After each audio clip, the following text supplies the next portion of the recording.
All right. Well, thank you for joining CQ. I appreciate it. And tell everybody who you are, what you're working on there in Lubbock. Yeah, I'm Adam Hernandez. I'm the communications chair on the board of an organization called Lubbock Compact.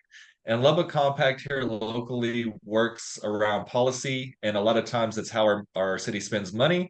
We also deal a lot with disparities here in the city and trying to resolve those.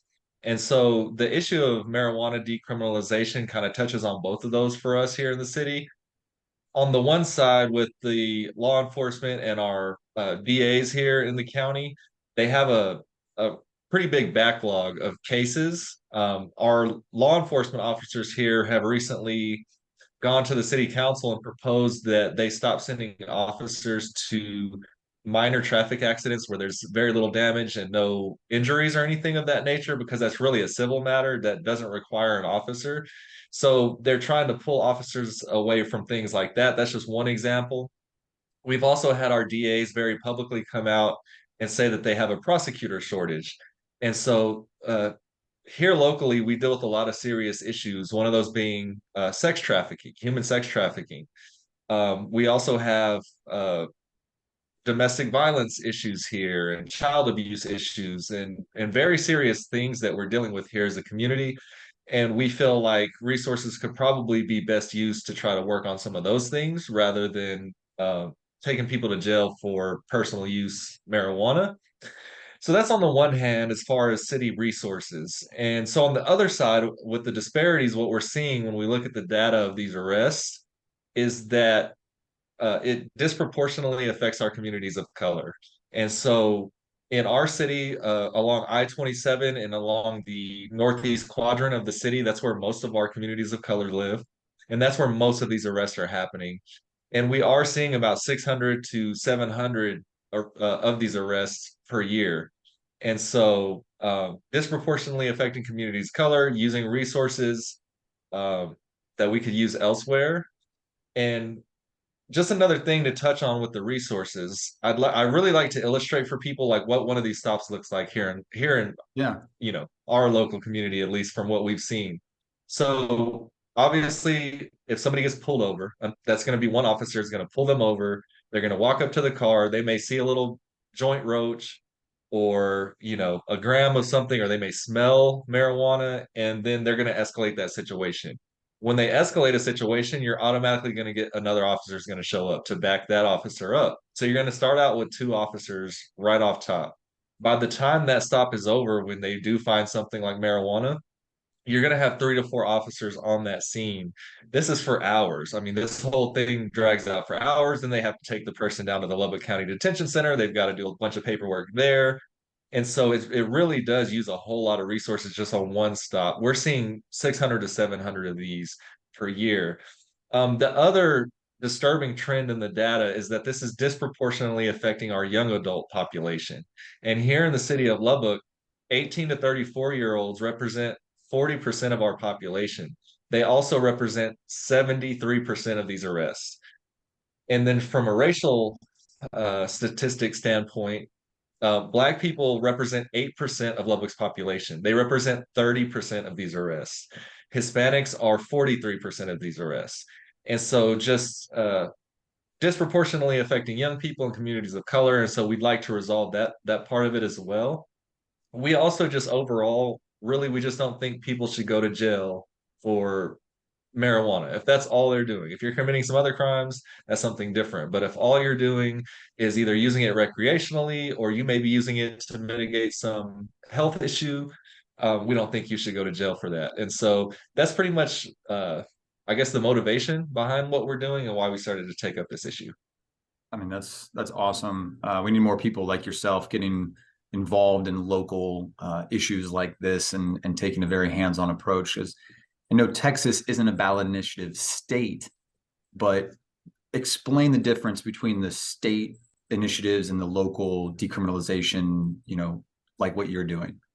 Sure. So here in Texas, once a city reaches a certain size, it can become what's called a home rule city, which means we're able to make our own laws essentially here at the local level. And that's what actually has helped 6 other cities before Lubbock pass this same exact ordinance.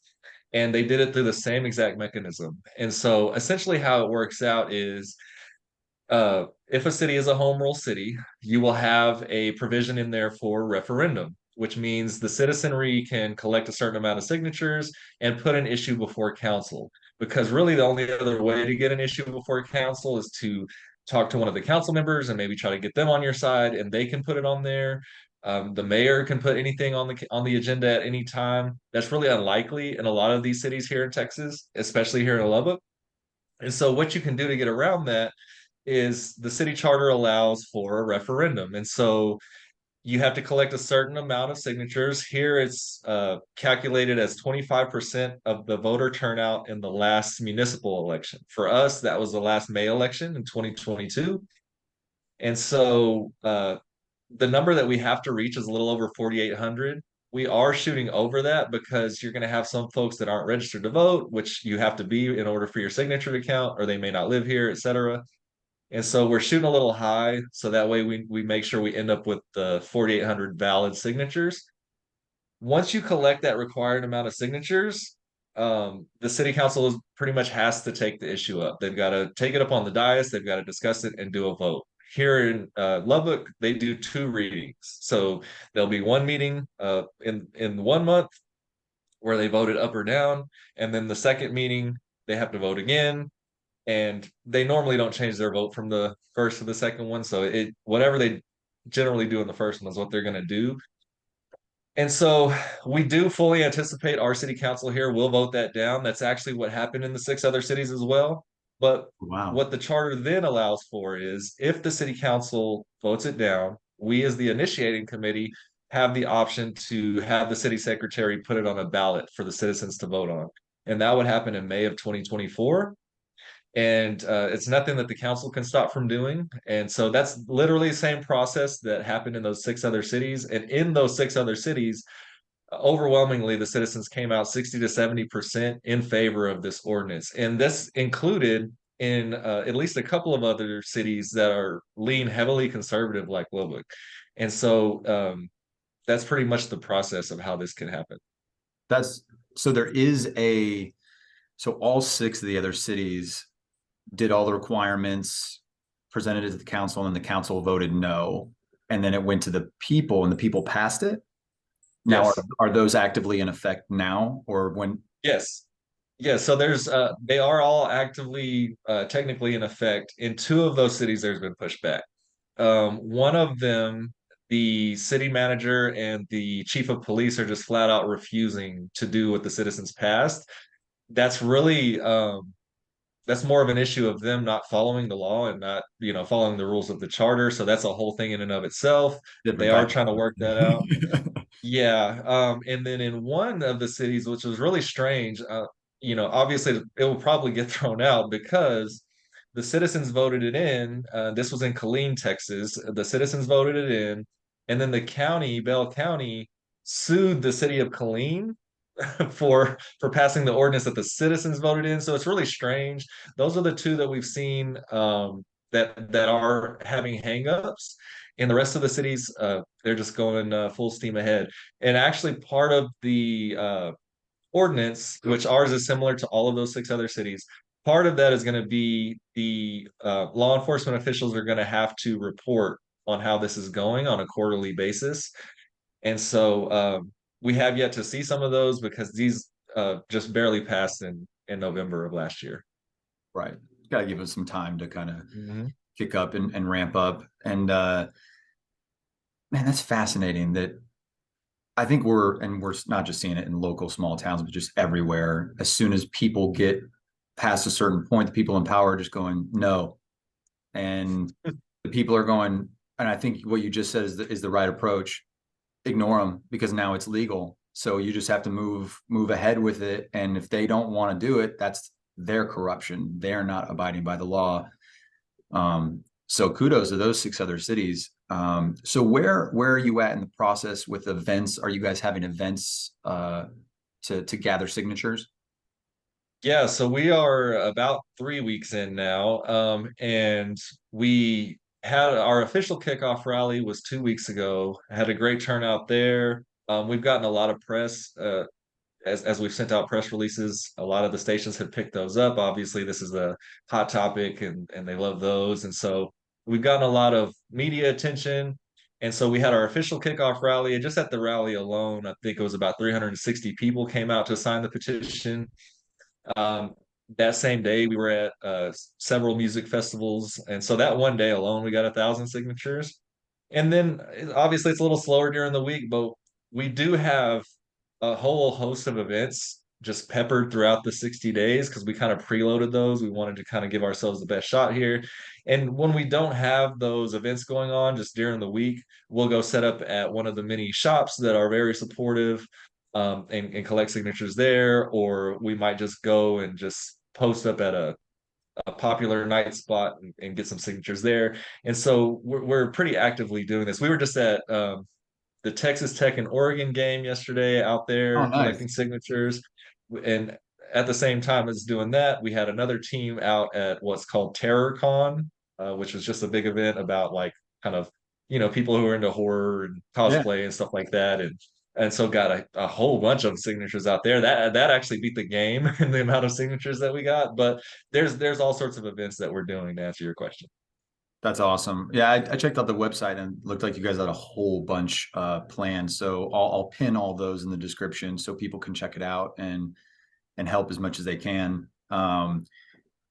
Speaking of that, how can someone help if they don't live in Lubbock? Obviously, if they live in Lubbock, get a hold of you and start doing that. But what if they don't live there? How can they support you guys? Yeah, I tell people all the time, and we've been appealing to a lot of people outside of our location and including outside of Texas, because I know that a lot of people nationally have watched what's happening here in Texas with our leadership at the state level and all sorts of levels, and it's pretty troubling as you can see. And so we are in one of the most conservative voting areas of Texas. And so, really, what we do need from outside folks who would like to change this situation or help us change this situation is funding. In this area, it's kind of hard to do fundraising around this issue in particular because even if the folks are conservative or what have you, they just don't want to put their name on it. They don't want to, be involved in that way, even though they're supporting it. And so, that really is the way to help for people out there. We're running on a shoestring budget. I mean, we've done some fundraising and it's going as well as it needs to, obviously, but we definitely have some other expenses that we would like to take on to get the word out more. Possibly have some paid canvassers and things like that. Yeah, that's like I said, I'll pin all the links and everything in the description so everybody can check it out. What would be the, I guess, dream scenario outcome, for you? I know the bad outcome, but what's the dream scenario for you? Well, dream scenario would be that we completely obliterate our signature collection goals and that we have plenty of signatures to turn in before the 18th. We're on track to do that as long as we just keep doing the work. Um, but obviously, is just for the citizens to show out in force. We do have a really bad voter turnout problem here. Hmm. And this is also one of those things that can drive voter turnout. It actually has had a direct correlation in those 6 other cities because what we see is folks who would be independent or may vote more leaning Democrat, even if they're not in a party, those folks generally don't turn out in this area because a lot of them feel like it's a lost cause. It's just been like conservative leadership for like, as long as I've been alive, at least, and I'm 42.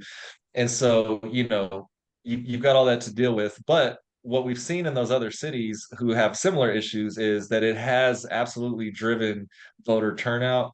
And so that would also be the dream scenario. We do actually have a case study for this. So a lot of people might think this is outrageous, especially if you're living in California, but Lubbock could not sell packaged alcohol sales or within the city limits until 2009. And they took the exact same process to do that, to make Lubbock wet, is what we call it. And so when that happens, so in May elections in general in this area, 19 to 20,000 people show up like clockwork. You can go through all of the years and you see that same thing in that year 2009, in that May, it was a May election, 50,000 people showed up for that. Another thing that just happened recently, which a lot of your viewers I'm sure have heard about, is the extreme abortion legislation that happened at the state level with the 6 weeks and all of that. That started here in Lubbock, Texas. And so our local state house reps and senators have very close ties to the governor and those folks. They use the same exact process to pass what's called the Sanctuary City for the Unborn ordinance here. And in that election, because obviously you had people on both sides of that issue, Mhm. in that May election, about 34,000 people came out to vote.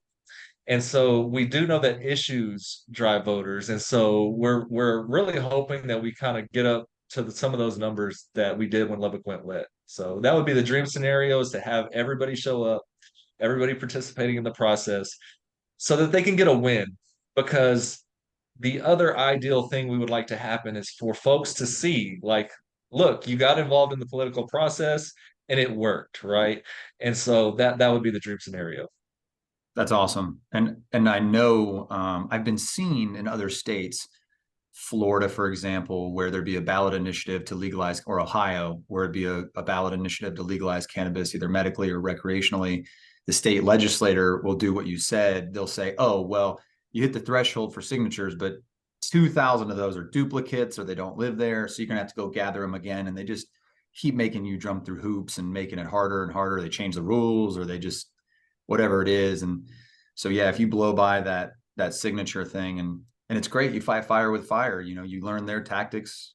They work for bad agendas, they can also work for good agendas. Yeah, and on the verification of the signatures, because the city secretary will verify and make sure everybody's registered to vote, they live there or whatever.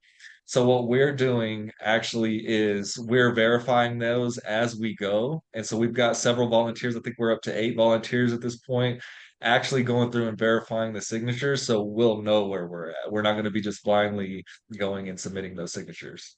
That's awesome. More of a real-time approach as opposed to them saying, hey, because they could say, oh, you're good to go, and then 2 days before the thing say, oh, nope, just kidding, you got to get another 1,000, and then you'd be kind of up that creek.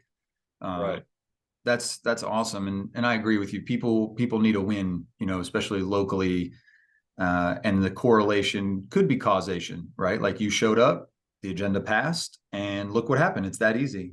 And I really appreciate what you're doing, because you have more chance in being successful in politics locally. It's Mm-hmm. the more local you're involved, the more effect you have on your community. Voting for the president might make you feel good one way or another, but you're not really having much direct effect. Different discussion for a different day, but Right. the more local you can get involved, the better. And that's awesome. I appreciate everything you're doing. Tell everybody how they can support you, where they can find you, and all of that. Yeah, so you can go to freedomactlubbock.org. We've got our social media links are there. We're on Facebook and Instagram. You can help us by sharing, by donating. You can see all those links on there. If you're local, you can go on there, see our events, where we're going to be at. We also always need hands to help collect signatures, and so people can do that. And those are the ways you can support. That's awesome. And even if you're not local to Lubbock, check out your own community to see if you can do exactly what they're doing. And even if you're not a ballot initiative state, you can start making some dents in some things, and or share on social media just about their story. I've seen a lot of people be afraid, and I'd love to hear your opinion about this. I've seen a lot of people be afraid to show their public support for cannabis because it's such a niche topic. It's been so demonized throughout the years. And I'm not saying go smoke in public right next to a school or anything, but I'm saying, Right. like, if you post on Instagram, hey, maybe people didn't know you consumed, and now, hey, me too, we can, I'm sure you would agree. Yeah, and the thing that I would say to folks is, especially with our situation, we are a 501(c)(4). Our organization is actually in two parts. It's a 501(c)(3) and a 501(c)(4). We are running this under the C4, so nobody will see that you're supporting this in that way.